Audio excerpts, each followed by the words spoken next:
চলছে আমাদের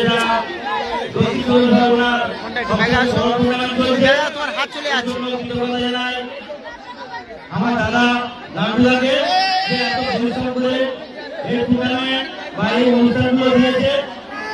আর যে খেলাটা বাকি আছে আমি দায়িত্ব নিয়ে বলছি, আগামী শুক্রবার 16 তারিখ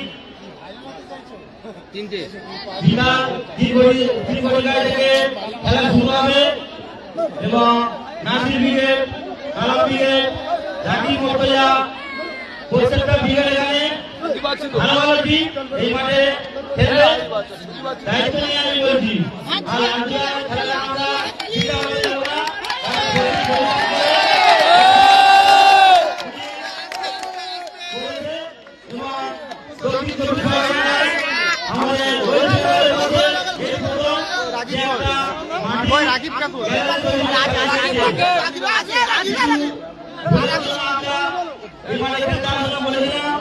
কিন্তু লাড্ডুদা যে ভালো ভালোটা দিয়েছে না থাকতে পারলাম না, এর জন্য লাড্ডুদার জন্য সবাই